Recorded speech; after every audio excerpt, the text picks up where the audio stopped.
আজকের রেসিপি শাক ভাজি।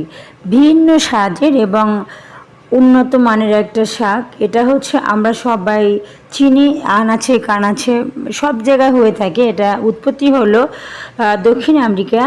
তো আপনার সঙ্গে থাকুন, আমি কিভাবে করছি। ভীষণ উপকারী ঔষধি গুণ ভরপুর একটা শাক ভাজি করে দেখাবো।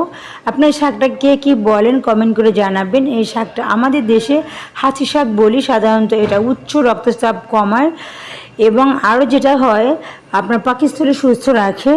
আরও একটা উপকারিতা আছে, আপনার রোগ প্রতিরোধ ক্ষমতা বাড়াবে, বাচ্চাদের খাওয়ালে ব্রেনটা আরও ভালো হবে। তো আমি শাকগুলো কুচি কুচি করে ধুয়ে কেটে রেখে দিয়েছি সাইডে।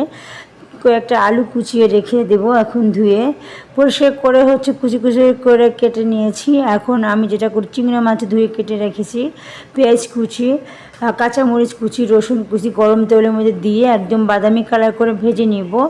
তো এটা একদম ভালো করে হচ্ছে তৈলে ভাজি করে নিতে হবে। তো এরপর যে চিংড়ি মাছগুলো একটু উল্টিয়ে পাল্টিয়ে ভাজি নেব, বেশিক্ষণ ভাজবো না। তো আপনারা দেখতে পাচ্ছেন আমার পেঁয়াজ রসুনটা একদম হালকা একদম লালচে হয়ে গেছে। তো এরপর যে আমি একটু হলুদ দিয়ে দিয়েছি, আপনারা চাইলে স্কিপ করতে পারেন। হলুদটা দিলে হবে কি কালারটা আরও ভালো আসবে। তো এরপর যে আলু কুচিগুলো দিয়ে দিয়েছি অলরেডি। তো নাড়াচাড়া করে মিক্স করে দেবো যাতে কালারটা একটু সুন্দর আসে।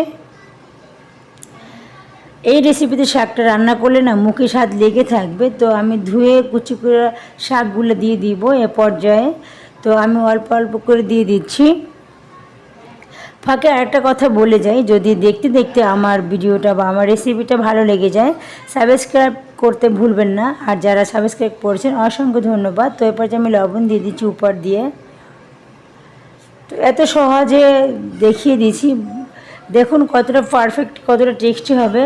তো আমি হচ্ছে পেঁয়াজ কুচি, কাঁচামরিচ কুচি আর একটা বোম্বাই মরিচ দিয়ে দিছি, পাকা শুকিয়ে রাখা বোম্বাই মরিচ। আপনারা চাইলে স্কিপ করতে পারবেন।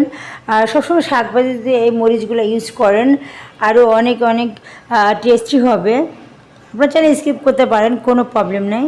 তো এরপর যে আমি ঢাকনা দিব না, ঢাকনা দিলে হবে কি শাকের কালারটা নষ্ট হয়ে যাবে। আমি চুলার আঁচটা বাড়িয়ে দিয়েছি অলরেডি, নাড়িয়ে চাড়িয়ে মিক্স করে দিয়েছি উল্টিয়ে পাল্টিয়ে। এরপর যে একটু ঢাকনা দিয়ে রাখবো। তো দেখুন আমার শাকটা সেদ্ধ হয়ে গিয়েছে।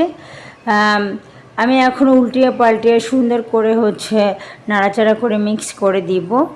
তো আরও একটু সময় আমি রাখতে হবে ঢাকনা দিয়ে।